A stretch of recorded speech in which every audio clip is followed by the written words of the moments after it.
All right, we are recording the session right now. Again, thank you everyone for attending this community info session, contracting with Multnomah County in qualifying categories. My name is Marlena Hausman, she, her pronoun, and I am the Sun Service System Program Specialist, Senior. Today, we are presenting basic information regarding contracting procedures, the RFP process, a short overview of the Sun Service System and its qualifying categories. In this session, we're not covering in-depth information on Sun Service programs and service delivery. We will have that opportunity in the next informational session on September 26th.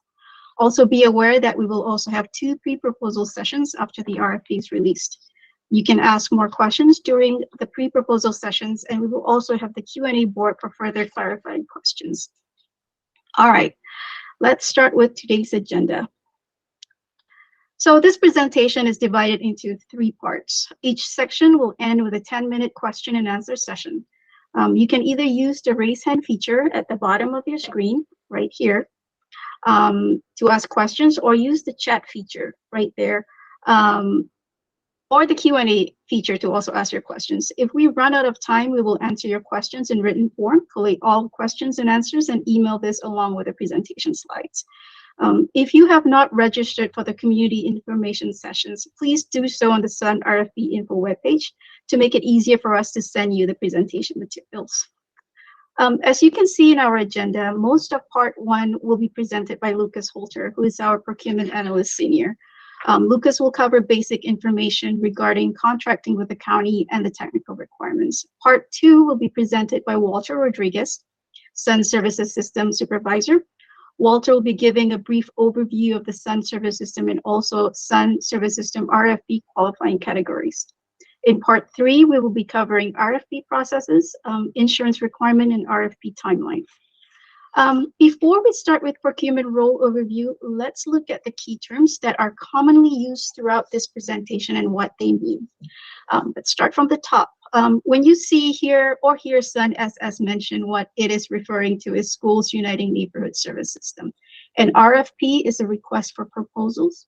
MMP means Multnomah Marketplace, or Multnomah County's online e-procurement supplier portal sourcing and contracting system. A sourcing event is any process in which Multnomah County solicits bids or proposal from suppliers. A supplier is an MMP term for a person or organization that provides a product or service, and a supplier portal is a module within Multnomah Marketplace for the supplier to register and participate in business opportunities with the county. A response referred to suppliers' submitted bid or proposal. A buyer attachment are documents in the RFP that provide instructions that are required to be completed by supplier. A contractor is any entity with whom the county has a current contract. All right, so with this, I'm going to hand this off to Lucas. Thank you. Good morning, everyone. I'm Lucas Helter, Procurement Analyst Senior for DCHS. He is him. I work specifically with DCHS on all their procurement activities. So you've probably seen me floating around with other events. If you've applied for like the Aging Community Services event, you've probably seen me around a little bit. Been in this role for about 7+ years now, so I've seen a few events come through. We're going to give you a brief overview of how procurement activities work here at the county.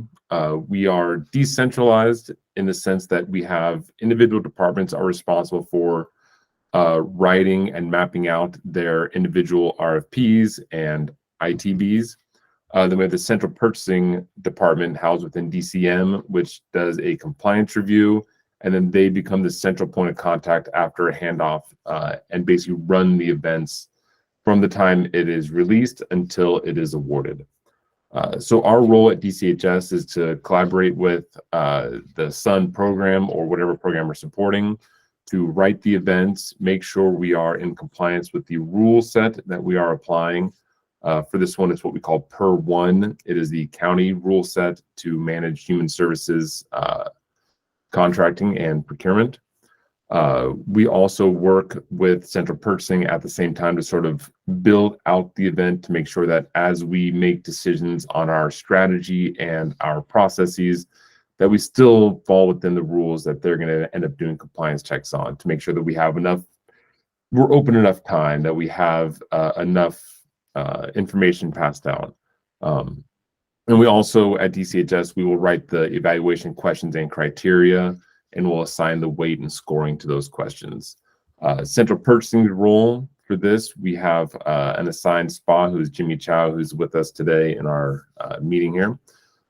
They will be the central point of contact for the event. So up until the time the event opens, we can have normal contracting discussions and discussions with suppliers on what the event may look like and kind of give guidance on what we're looking at. Once that event opens, a sort of cone of silence drops down on the program and myself, where any questions that come about for the event need to go directly through Jimmy Chow and Central Purchasing, and they'll make sure that the questions get answered and that any information that is pertinent to the event for all suppliers is provided in a way that everybody can get the same level of information and support. We work hard to make sure that there is equity in our contracting and procurement processes to make sure that everybody gets the same information at the same time in a manner that is easily accessible. Central Purchasing also handles M&P technical support. So if you have issues with passwords or making sure that you're getting into the right link, those will also go through Central Purchasing. They have a support team. And we also do lean on Jagger, who is the company that owns and provides the marketplace portal for us. So if you have a lost password or you need to replace somebody who is your only password holder, those end up going to Jagger, but we can also help facilitate that conversation.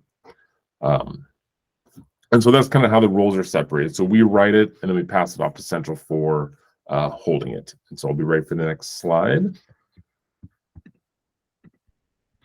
There are a few basic technical requirements we do ask of our suppliers. The first is that since we've moved to Marketplace, everything is handled electronically. So all of your proposers, reps, and certifications, your insurance handling, the responses for any sourcing event are all handled electronically in the Marketplace.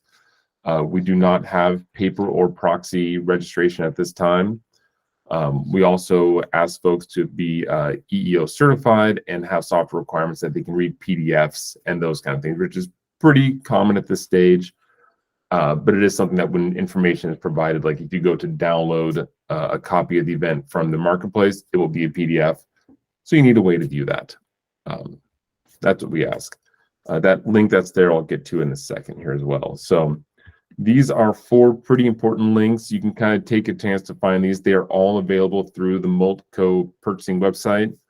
The first one is just a general overview of what it is to do business with the county.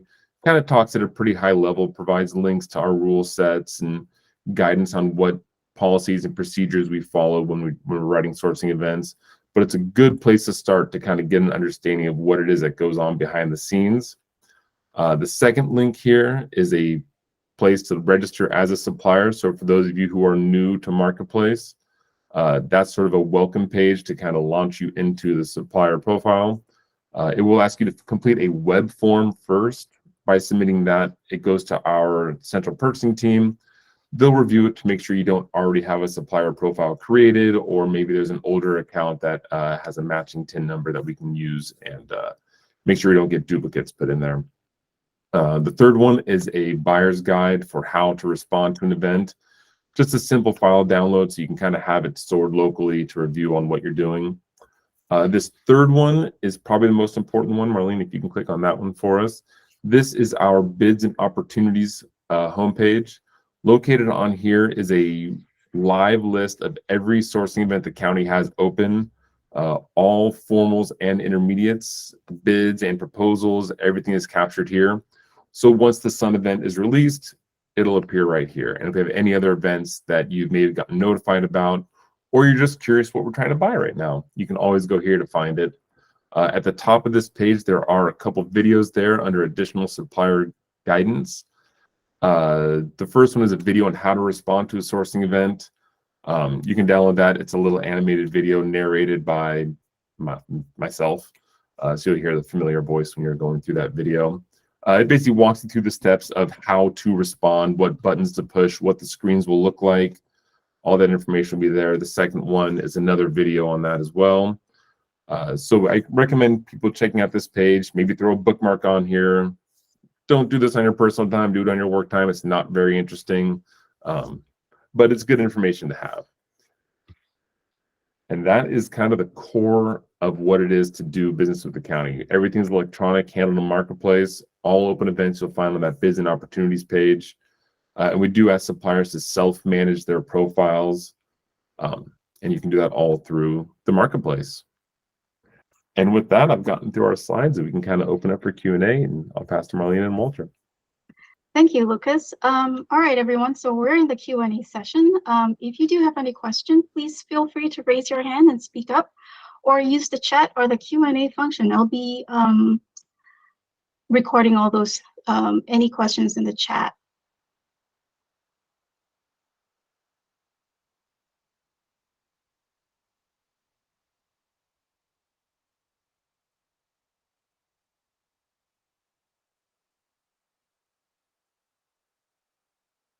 Let's wait for a couple of minutes before we move on to Walter.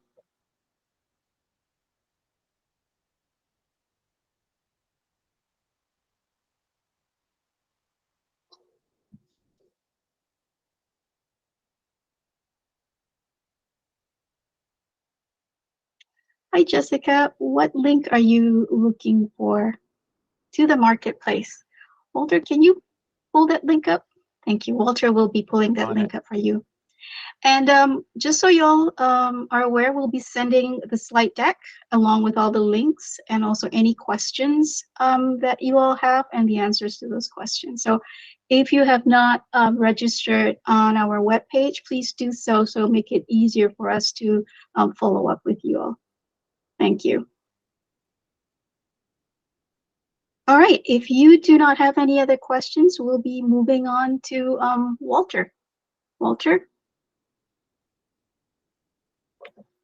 Thank you, Marlena. Good morning, everyone. I'm here to discuss a little bit about the SUN service system. A quick overview. As we mentioned earlier, today we will not get into the details of the programs until the next community learning or community session on the 26th. With that, just did want to give a quick overview of the SUN service system. So the SUN service system is a unique city, county, school, and nonprofit partnership designed to align and integrate key social and support services for children, youth, and their families towards two long-term outcomes: increased academic success for all youth and an overall reduction in poverty in our community. Our shared vision is that a community that effectively engages and supports all children and families so they are healthy, educated, and prosperous. And our mission is to collaborate to create an efficient system of supports that provides equitable opportunities for every child and family to thrive. So with that, the way that we have tried our best to describe the SUN service system in a way for everyone to visually see is here on this diagram. The SUN service system focuses on three kind of main areas of support for families, one being youth and family advocacy, the other one being on family stability and supports, and the third one being on early learning supports. And those three buckets or focuses of services, of areas of service, are kind of divided into two different approaches. We have one approach, which is the SUN and community schools, and then the other one, which is about providing support at those SUN schools with layered or linked services. So when you think about the SUN service system, many people just think about community schools and SUN community schools, and though they are a huge component of this work, there are also other services that are linked to schools. So if you have a SUN community school, there is a possibility that your school will have these other layered or linked services, which is like, for example, the SUN Youth Advocacy Program, our Multnomah Stability, and the advocacy program really quickly is providing support for middle to high school students on their track to graduate, making sure they meet their goals and get the supports that they need. Multnomah Stability Initiative, which is looking at supporting and doing case management for families to prevent houselessness.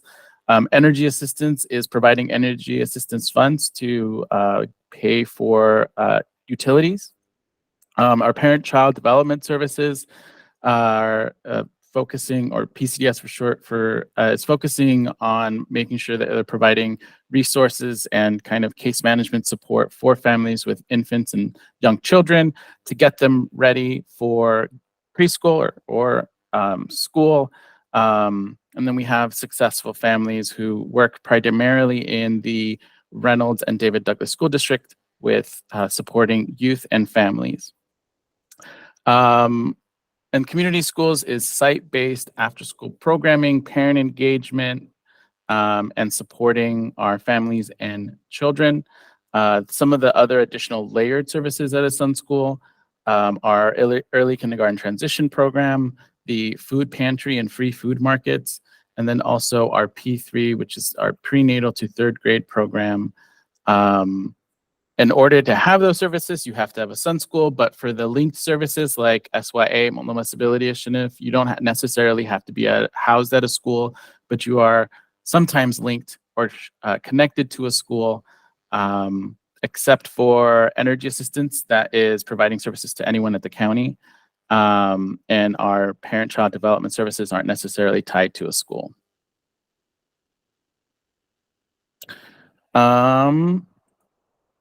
I've got a question here. Is there a way to know all the agencies who receive contracts from Sun? Yeah, we can provide a list of the schools or of the organizations who currently have the contracts for the Sun service system.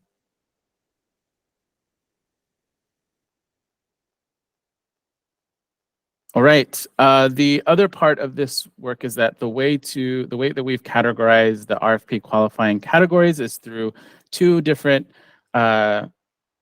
contracts. Our regional services, which is one contractor will be selected for each of the 5 geographical regions to provide the layered and schooling services. And the way that we've divided out the regional services is through high school catchment areas.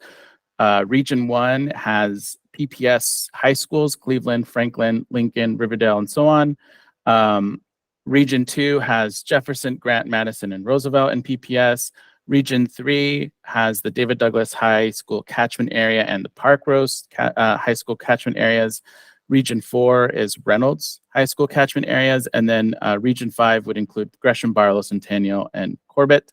And again, those are the high school catchment areas. So any of the schools that are located in those catchment areas that would feed into that high school would be considered Region 1, Region 2, Region 4, and so on. A single provider may be awarded more than one region, but may not be awarded more than 2 regions.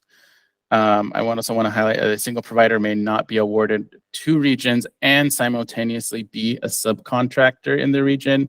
One of the things that when folks are applying is you can apply as a subcontractor for some of these services. And so that is just saying you can have 2 regions, but also you can't be subcontracted if you already have 2 regions for this contract. And some of the layered services and school link services that are under the regional services is community schools with the EKT program, P3, our food pantries and free food markets, Sun Youth Advocacy, Multnomah Stability Initiative and Energy Assistance, and then PCDS as well. So those are, you can apply for a regional category for those services. And then the other one that we have is our culturally specific services. So the way that, again, there's regional, you can apply for a regional contract services, or you can apply for culturally specific. For our culturally specific, one or more contractors will be selected to provide culturally specific school-based and schooling services for each of the 6 culturally specific populations in each of the service areas. The 6 culturally specific populations are African American, African immigrant, Asian Pacific Islander, Latino, Native American, and Slavic. And the 4 categories of service in the area are Sun Community Schools, Sun Youth Advocacy, the Multnomah Stability Initiative, and Energy Assistance. son, parent, child development services. And then a single provider may be awarded more than one culturally specific population service area. And then I'll also add in there, we also have successful families, which we didn't include as in here, is that it is going to be a one of the culturally specific service contract. Go on to the next for any questions.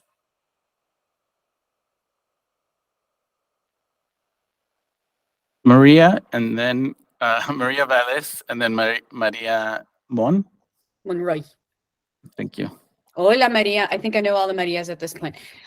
Walter, can you please flesh out for me the SF 2020 piece that feels a little new? What do you, so is that something that organizations, is that funding that organizations can now apply for under culturally specific organizations? Yes, if you could just flesh that out a little bit, that would be great. Yeah, so successful families, because of the need for them to do a procurement.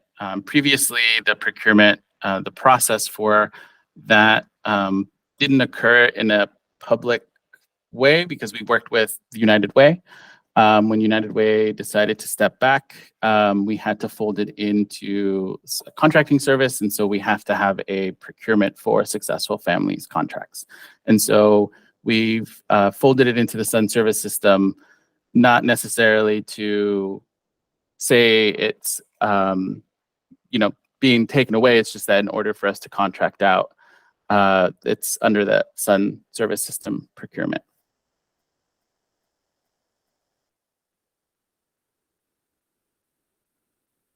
Did that answer your question?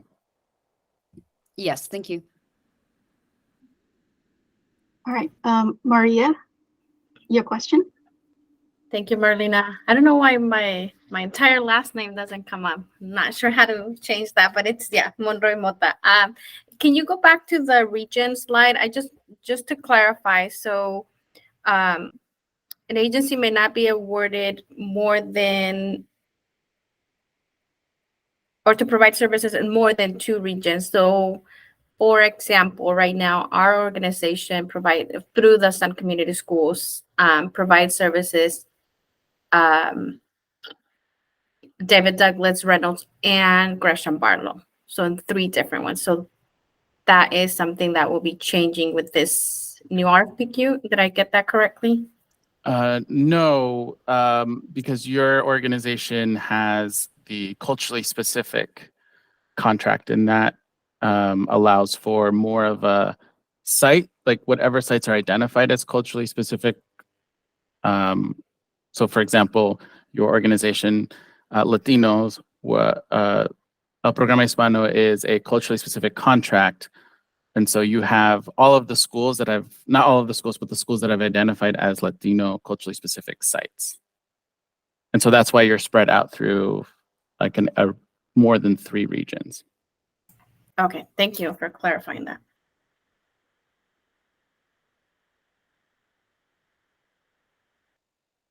Walter, there is a question from Jessica Velasquez in the chat. If you work in all regions, how does it work to only connect with regions? Jessica, is that correct?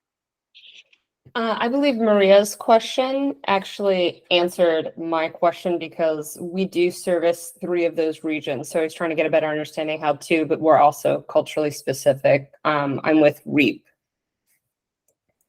Yeah, Thank you so much.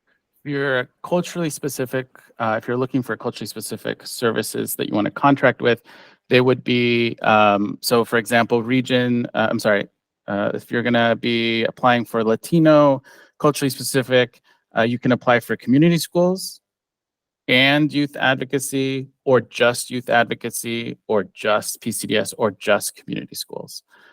For our culturally specific services, folks can apply for 1 or 4 of those category services, if that makes sense. So when you do that, it really changes geographically. It's not about a region, it's where those areas have been designated as culturally specific. I hope that helps clarify.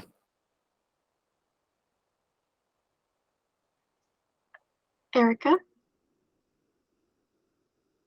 So for the regional contracts, are we still under a no wrong door assumption, or where people can from anywhere within Multnomah County can go to any of the regional hubs and apply for help? Correct. Thank you. For regional and culturally specific, we have a no wrong door policy. Yeah, absolutely. Okay, thank you. Walter, we have a question from Maxwell. Are new agencies qualified to apply for funding? Yes, this process is open to all who are interested, and so all new or agencies are also able to qualify.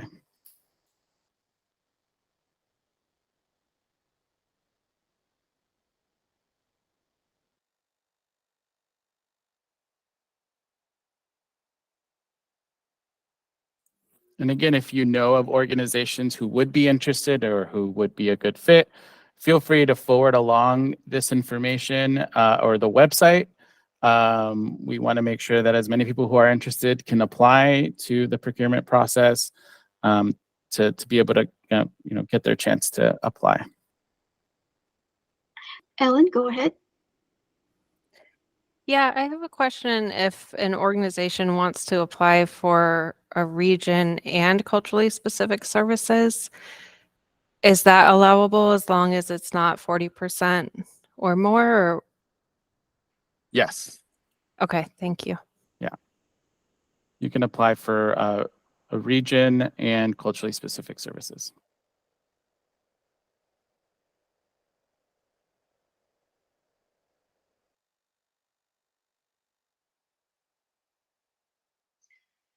Any other last questions before we move on? Again, feel free to use the chat or the Q&A feature to ask questions. All right. Oh, Nuhong, go ahead. Yes, can you please let us know about the timeline on when we can apply? We will show you the timeline as part of this presentation. So yes.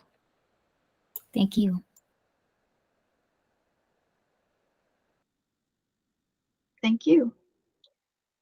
All right, if there are no other questions, we will be moving on to the other part of this presentation. All right, so I'm gonna hand this over back to Lucas, who'll be covering the RFP process. Lucas, go ahead. Thank you. Hello, everyone, again.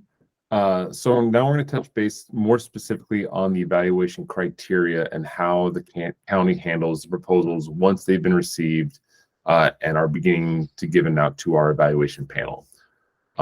So each application as it's submitted will have its own set of questions, and each question will have its own criteria.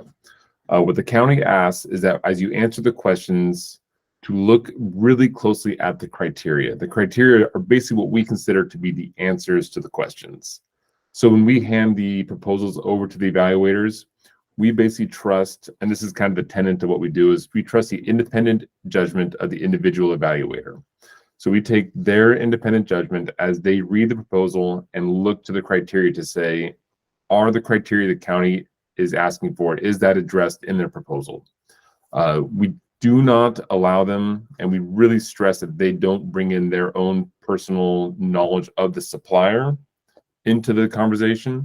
So if they don't see it in your proposal, we ask them not to score your proposal on that information. It sounds tricky, but we really stress that you put, if it's important to your organization and your proposal, put it in there. Because if it's not there, it can't be scored, it can't be graded, and it won't be considered as part of the evaluation.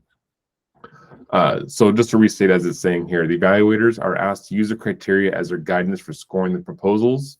The criteria is generally based on the requirements of the program and what is seen as necessary to be a capable provider of the described services.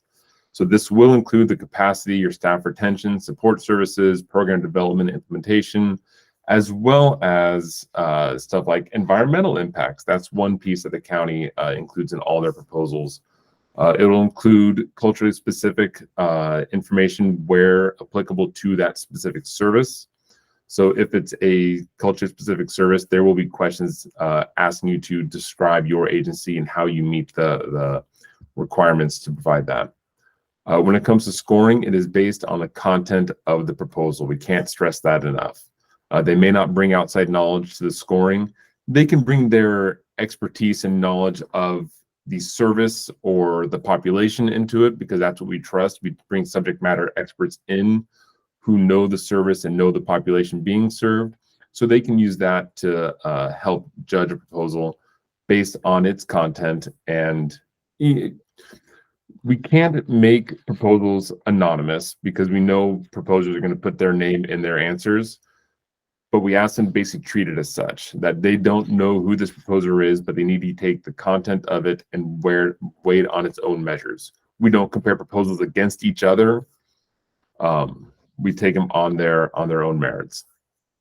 During the scoring session, a program representative from SUN will be present to answer questions from the panel. So if they have a question about how the program is meant to be designed or how it's applied, there will be a program specialist in there to help kind of guide those. Again, there will also be a procurement specialist, Jimmy, or another representative in there to help make sure those conversations don't stray beyond what is considered reasonable and within the scope of that conversation. So they'll just be clarifying program requirements of the evaluators, not saying, oh, this provider did poorly or this provider is excellent. Like that would be strictly forbidden from the conversation inside the confines of the proposal and the evaluation. We can go to the next slide. So the general process that we have is that we recruit our evaluation panel, and that's actually starting today even. Like we're already starting that process of creating our list, finding folks who have availability during the evaluation sessions. We're going to try and put together panels of 6 to 8 individuals. We try to get a broad scope for representation. Once those panels are identified, they'll be assigned to the different categories, and then we'll have a panel orientation where they will sit down with central purchasing. Jimmy or whomever will sit down and kind of talk about what it means to be an evaluator, how to score them, what we're looking for, and we even hand out an evaluator handbook. At that time, we will also sort out our conflicts of interest. So a panel member is seen to have a conflict of interest if they or a direct family member have a vested interest in that supplier who is applying for that specific category. This can include serving on the board, or maybe you were working for an agency 6 to 9 months ago and had moved on to a new position, but that previous occupation still would have an influence and would be seen as a conflict of interest. We do that with all the panel members to make sure that we have a robust and diverse panel without conflict. Once the panel is set and oriented to the event, they are given the proposals to evaluate. We do a 2-stage, basically. We ask the evaluators to read, review, and give a preliminary score to all questions for all proposers. They will sit down in an in-person or virtual meeting, and they will discuss the proposals together to say, when I read this question and I read this proposal, I thought this proposer was generally high or generally low. They did a good job addressing these criteria, and I felt this was missing. And then we kind of give each evaluator a chance to discuss this, so that if one panel member missed something in the proposal because they read too fast or had a little bit of a fatigue at the time they were reading it, they may have missed something that was stated. Another panel member can say, I thought it was strong because this is what I read into their proposal, and they can kind of work together to come up to their own individual scoring at the end. They don't do a group consensus scoring, but they can help influence other evaluators to say, I felt it was stronger because of this, and sort of make a case for an individual score at a question. At the end of the scoring process, we will look at the final scores, and if there is a particular service that had a score that is too close to really make a fine determination, maybe even a dead heat tie, we do have the option to go to an oral evaluation where the same evaluation panel will sit down with suppliers for an oral evaluation to sort of ask different questions, which will be provided by the program and us prior to that evaluation process, that oral evaluation. If that happens, we go to the final score, and then awards are made. There is a protest period where if a supplier says the county did not follow its described process or procedures and there was something wrong, you can let us know. We'll review it. It all goes to central purchasing manager, who's Brian Smith. He'll do the final review on those and to say, did we follow our own process like we said we would? And we work hard to make sure everything is done in accordance to our policies, procedures, and if we say we're going to do it, we work hard to follow through on those words. That's our evaluation. So you can go to the next slide. When the event closes, we kind of slide into the contracting phase. Once the contracts are awarded in marketplace, that sort of kicks off contracting. It begins with negotiations. Someone from Sun, one of the program specialists, will usually work out to begin working with the awarded suppliers on funding. At the same time, we ask those suppliers who get awarded to kind of get into marketplace and complete what we call the long form supplier profile.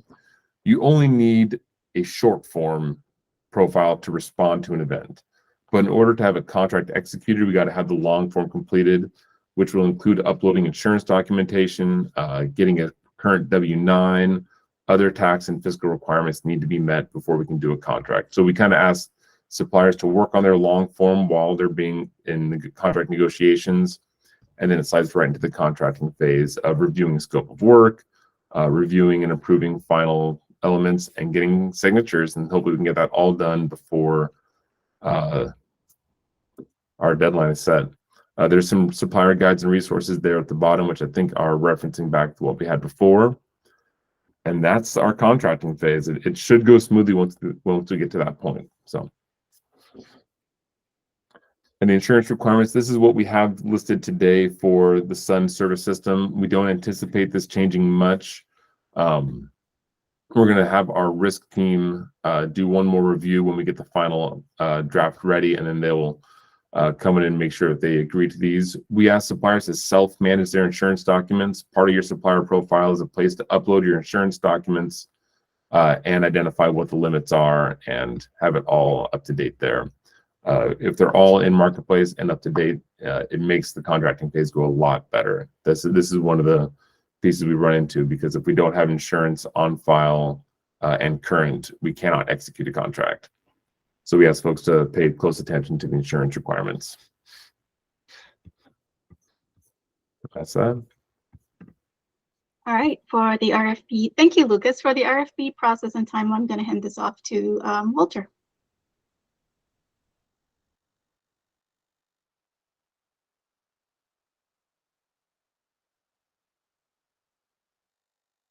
Sorry, I realized I had myself on mute. Thank you, Marlena. So really quickly, I'm just going to, or not quickly, but I'm going to share an overview of the RFP process and the timeline. The RFP is expected to be released in October, with a giving organizations time to apply. We'll have, as mentioned, Marlena mentioned earlier, we have two pre-proposal conferences or sessions where folks would come in, join us, and ask questions about the process, the program model, the questions being asked. And so you'll have two opportunities once it's been released for us to all come back together and answer any of your questions that you have. Once the procurement closes, that's when the process starts to getting the evaluators together, make sure that they get some orientation and training about the evaluation process. So we're looking at a December, January evaluation timeline, where folks will be reading and evaluating the applications, and then having the scoring finalized in February. With announcements made, award announcements of whoever got those contracts in February, March timeline. And then from there, it becomes a kind of transition and contract negotiations with the contract beginning for February, or beginning fiscal year 25, July 1st. So this contracts will begin July 1st for fiscal year 25. And there'll be opportunities for new organizations to get support in understanding what is expected of them, get some more on the groundwork on through the March and July time. So there'll be some supports for folks. And then I have a Yeah, Walter, you have a question from Nancy. Do you have a final November date for procurement closure yet? Yes. Oh boy. Let me quickly look at that. I think it's the closure date will be before Thanksgiving week. Let me check again.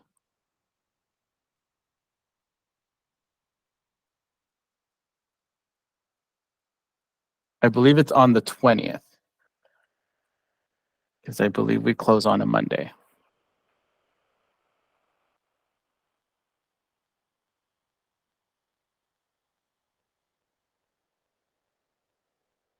Although there's also a question from Erica regarding the issue date. I'm thinking the RFP release. Yes, we are getting at in October. I think the first week of October. I can't remember exactly the date right now.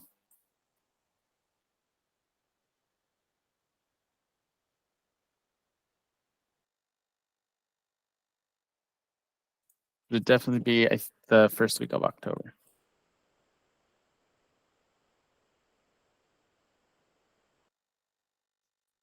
Any other questions so far?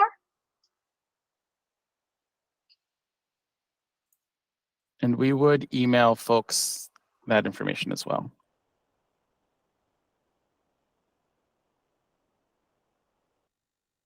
Ellen, go ahead.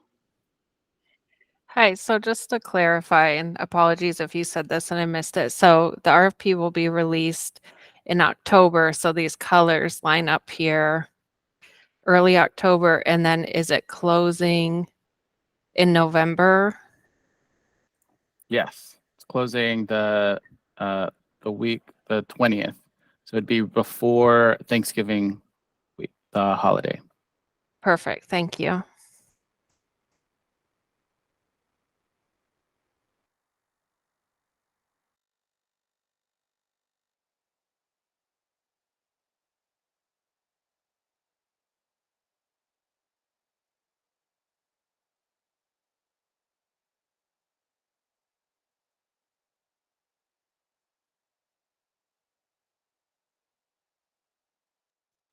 So we are somewhat at the end of this session, so please feel free to ask any other questions to all the three parts of this presentation. It does not have to be from part 3, so you can ask questions from part 1, part 2, and this last part.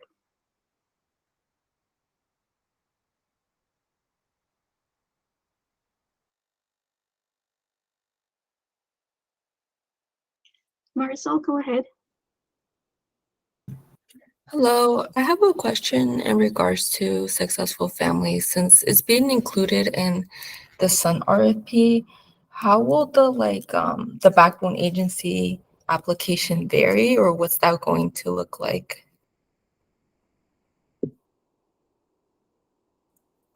The backbone application would be a different process.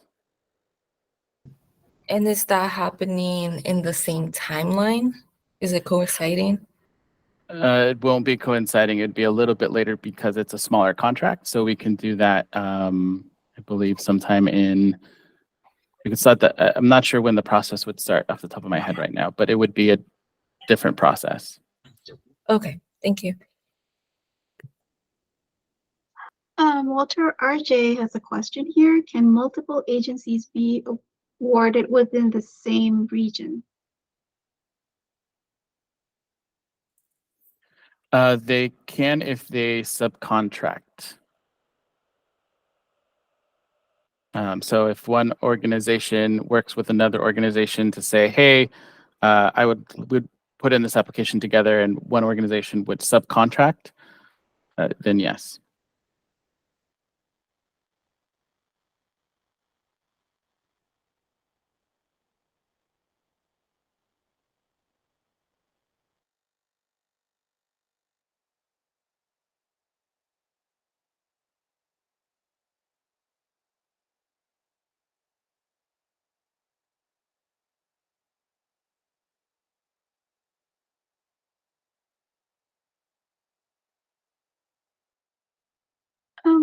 wait for another 2 to 3 minutes, Walter. What do you think, for any other questions? And then we can actually end this session earlier. Oh, that's a question that just popped up here.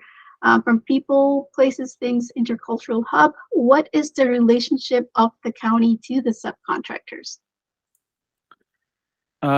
So what the relationship is that we work directly officially with the lead agency. So if you're a subcontractor and you have a lead agency, then we would make all official communication with that lead agency, and then the lead agency would ensure that the subcontractor is meeting all of the contractual requirements.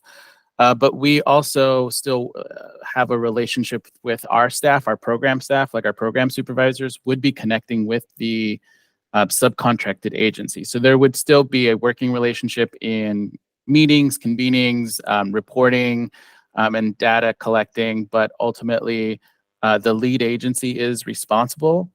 So if there's any issues or concerns or anything that's going on, there would be a communication with the lead agency and the subcontracted agency. But yeah, so there is like the process of the responsibility as the lead agency, but we still work, our program staff still work directly with the subcontracted agency. Does that answer the question?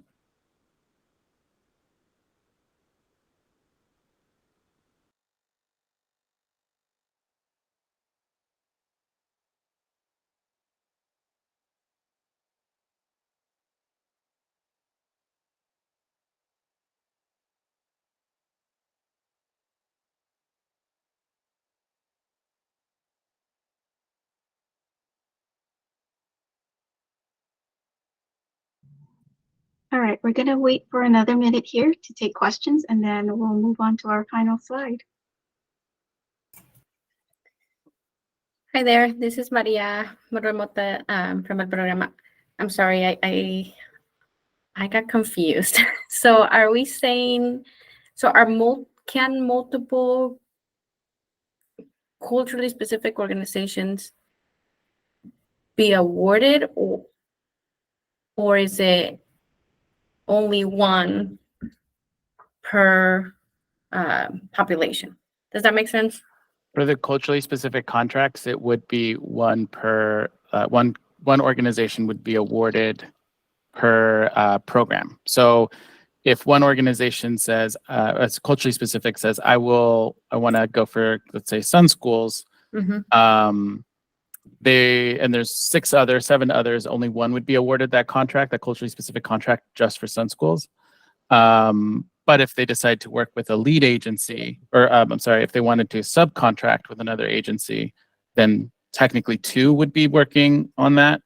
But only one agency gets awarded the culturally specific contract.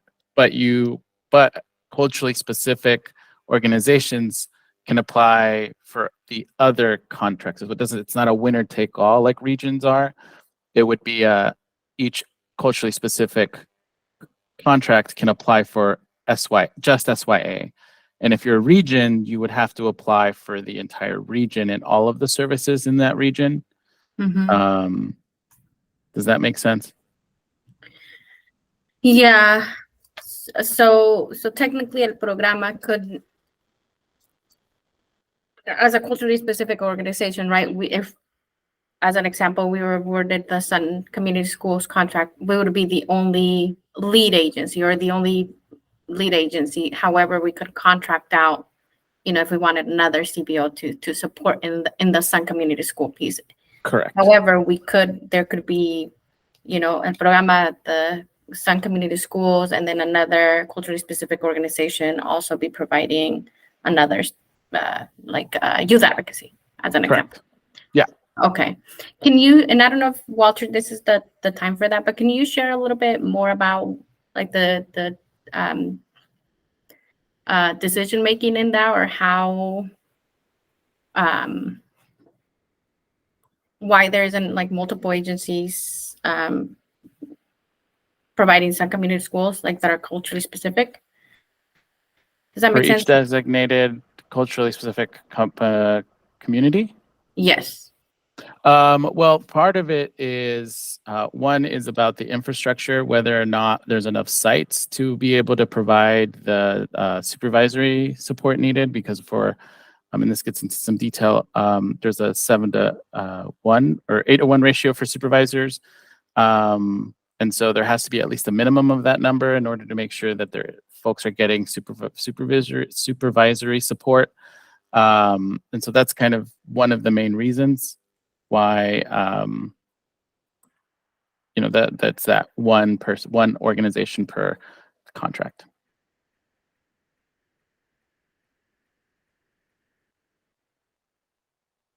Walter, there's another question from Rebecca. Did you specify the total amount available for procurement? I'm not sure if I missed that.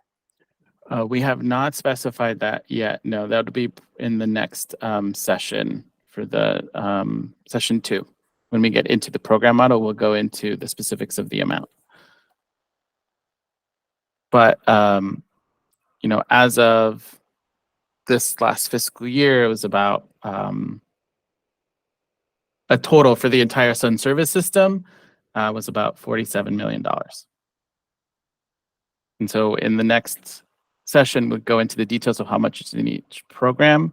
Actually, I don't think we go into details in each program, but the application process will have that information.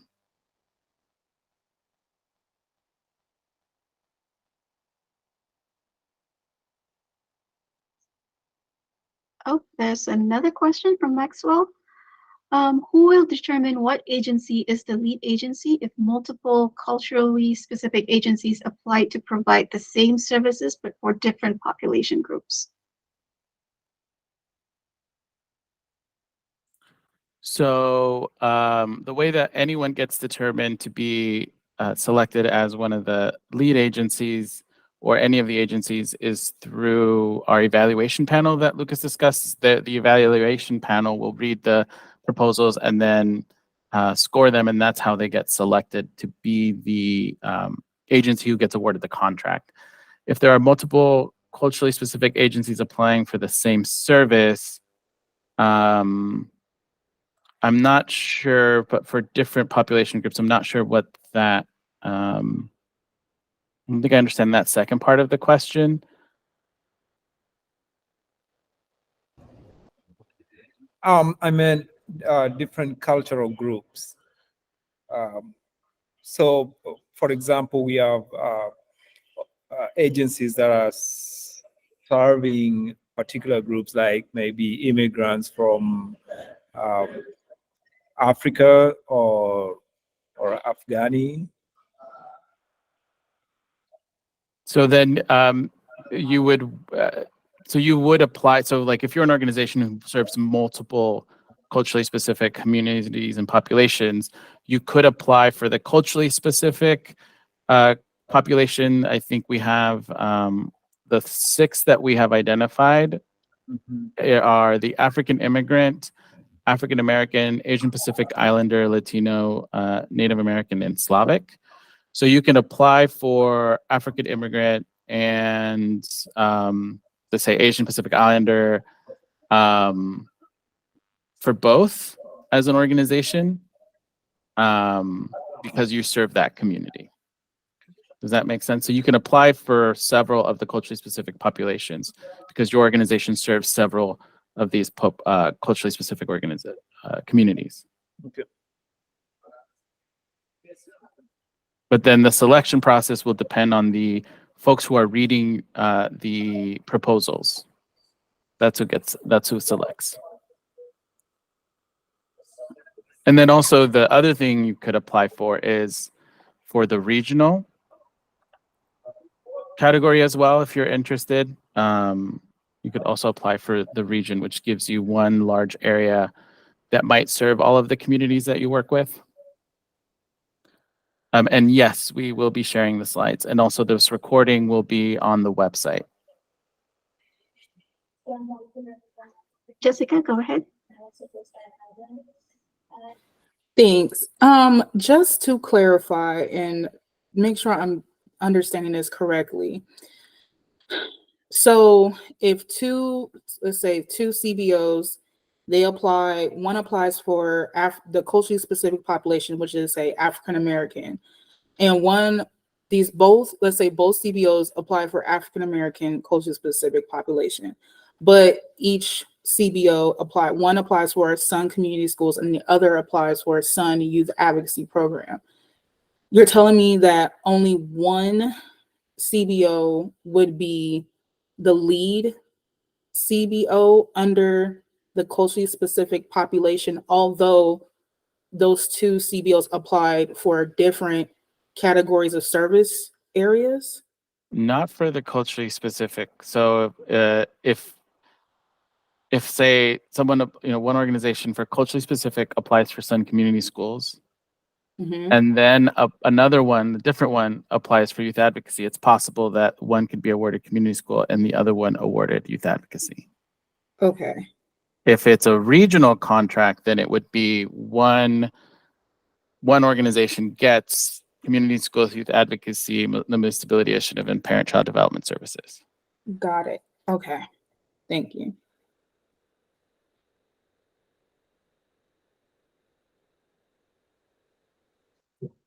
Thank you. Just a reminder, if you have not signed up or registered for the community info session, it is not required, but we prefer that you do that so we can actually send you all the presentation materials. So if you have not done that, please go to the Sun RFP website. Any other questions?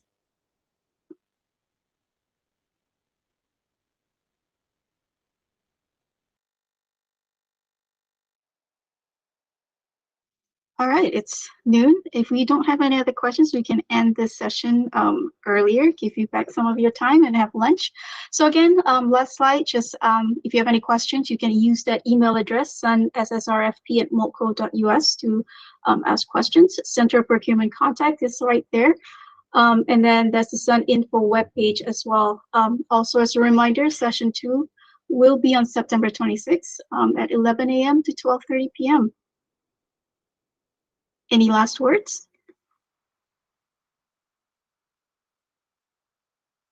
All right, then. So if that's it, well, thank you for being here. I'm so glad that you can join us, and thank you for the lively discussion. We hope to see you again. Thank you.